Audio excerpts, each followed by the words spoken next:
Eh, Pada sesi ini saya coba untuk bagaimana memberikan dan juga membagi pengalaman terkait dengan manfaat dari organisasi mahasiswa ekstra kampus. Tapi sebelum masuk ke situ, saya coba membedakan antara organisasi intrakampus dengan ekstra kampus. Kalau organisasi intrakampus, dia bergerak di dalam lingkungan kampus, ya kan, secara langsung juga di bawah naungan lembaga kampus, dalam hal ini pihak rektorat. Kalau organisasi ekstra kampus, dia terdiri dari mahasiswa tapi bergerak tidak sekadar di dalam kampus, tapi juga di luar kampus, dalam hal ini baik di tingkat lokal, regional maupun nasional. Nah, banyak teman-teman yang penasaran, bahkan tanya-tanya kan ke saya, kira-kira manfaat dari organisasi ekstra seperti apa gitu. Oleh karena itu saya coba menguraikan berdasarkan pengalaman dan juga sepengetahuan saya gitu. Yang pertama, bagi saya itu manfaat dari organisasi mahasiswa ekstra kampus.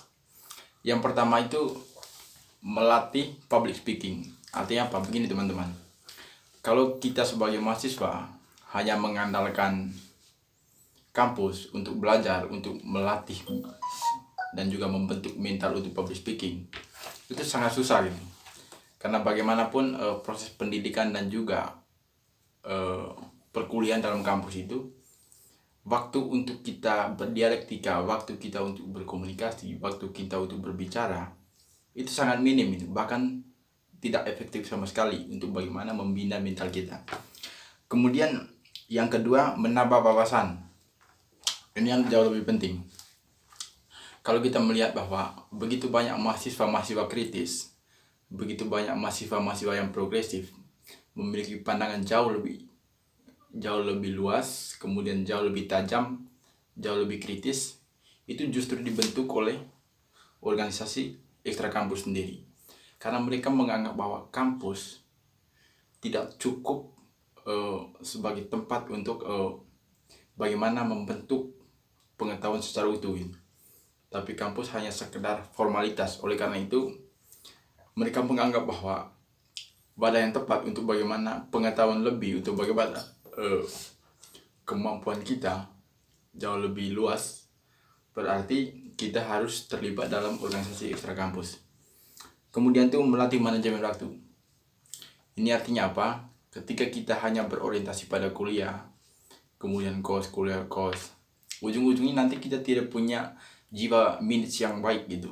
Jiwa minutes yang baik itu bagaimana kita menyesuaikan dan juga mengatur waktu sehingga apa menjadi aktivitas kita bisa dijalankan dengan baik tanpa berbenturan. Kemudian yang paling terakhir bagi saya itu melatih jiwa kepemimpinan. Jadi begini teman-teman,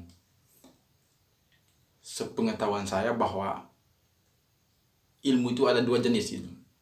Ada yang hard skill dengan ada yang soft skill. Kalau hard skill, seorang mahasiswa, seorang intelektual, dia hanya memahami suatu bidang ilmu gitu. Misalnya yang matematika paham matematika, yang hukum paham hukum, politik paham politik. Ilmu lain dia tidak paham, apalagi kuasai gitu. Nah, dalam konteks organisasi ekstra, dia tidak sekedar membicarakan hard skill itu, tapi juga soft skill. Seperti yang saya katakan tadi bahwa di dalamnya ada kepemimpinan, ada public speaking, ada jiwa organisatoris untuk bagaimana mampu menggerakkan dan juga mengkoordinir orang lain. Ini lengkap itu. Oleh karena itu saya sarankan kepada teman-teman, baik itu mahasiswa baru atau teman-teman yang masih duduk di bangku SMA, kalau nanti masuk di perguruan tinggi, baik di swasta maupun negeri, saya sarankan teman-teman untuk terlibat dan juga bergabung di organisasi ekstra kampus. Karena bagaimanapun mahasiswa sebagai makhluk otonom, tentunya dia dituntut untuk memiliki pengetahuan lebih. Dia dituntut untuk bagaimana memiliki wawasan yang luas, sehingga begitu kembali ke masyarakat, begitu kembali ke dunia kerja, dia bisa berbeda dengan orang lainnya. Pengetahuan dan juga kemampuannya bisa ditunjukkan di tempat dia berada.